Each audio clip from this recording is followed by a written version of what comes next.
Okay. जो next हमारी branch है वो है इलेक्ट्रोमैग्नेटिज्म। इलेक्ट्रोमैग्नेटिज्म में से क्या है?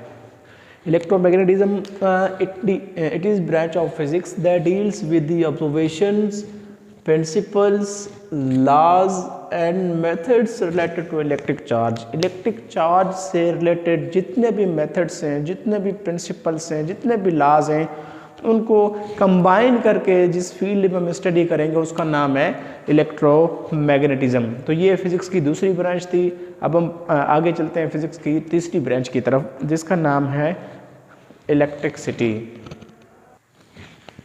ओके, तीसरी ब्रांच की तरफ अब हम मूव करेंगे, जिसका नाम है electricity. Electricity it is branch of physics that deals with the phenomena and effects related to electric charge।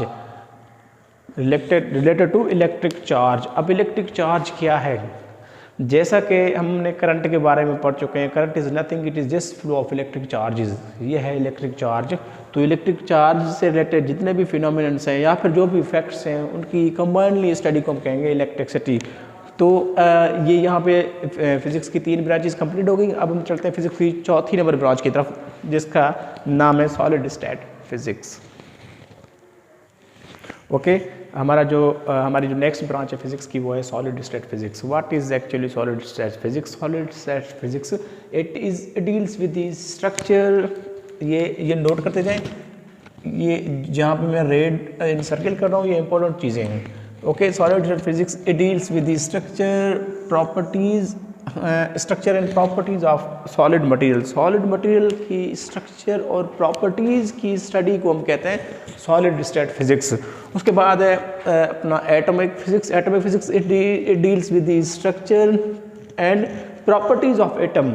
Atom की स्ट्रक्चर और एटम की प्रॉपर्टीज की स्टडी को हम कहते हैं atomic physics. Okay, for suppose this is atom. Atom has 2 parts, one is extra nuclear part and other one is nucleus. Okay, अब इस एटम की जो स्ट्रक्चर है, इसका जो स्ट्रक्चर है, इसकी स्ट्रक्चर और इनकी प्रॉपर्टीज को हम पढ़ेंगे under the branch of atomic physics. उसके बाद है nuclear physics. Nuclear physics it is branch of physics that deals with the structure, properties and reactions of nuclei of atoms. Okay, यहाँ पे जो मेन बात है न्यूक्लियर फिजिक्स में वो ये है कि हमने यहाँ पे स्ट्रक्चर हमने न्यूक्लियर एक्स्ट्रा न्यूक्लियर से हमने कोई लेना देना नहीं है। हमने सिर्फ और सिर्फ यहाँ पे सिर्फ और सिर्फ न्यूक्लियस की स्टडी करनी है। फॉर सपोज ये एटम ए है, ओके, और ये है यहाँ पे एटम बी। ओके, ये 2 एटम्स यहाँ पे मौजूद हैं। इसका ये न्यूक्लियस है, सेंटर में एटम के हमेशा न्यूक्लियस होता है।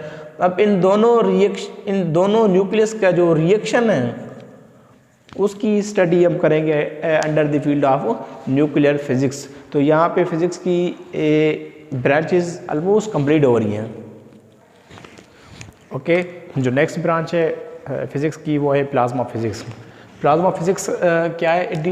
It is branch of physics that deals with the properties of highly ionised atoms. अब हाईली आयोनाइज्ड एटम से क्या मुराद है?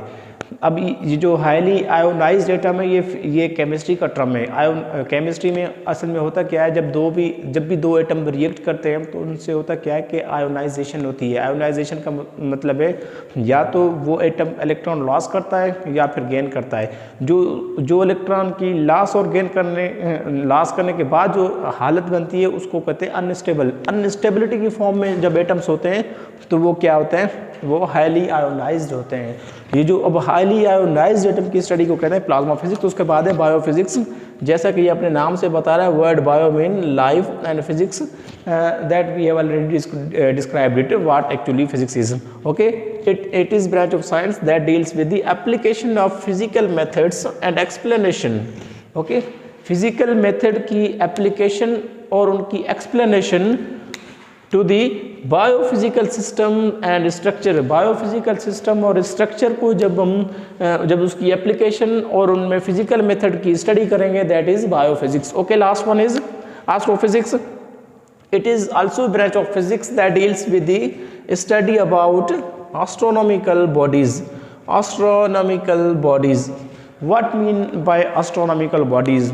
देखें ये एस्ट्रोनॉमिकल बॉडीज़ को वैसे तो अगर देखा जाए इसको एस्ट्रोनॉमी में स्टडी किया जाता है।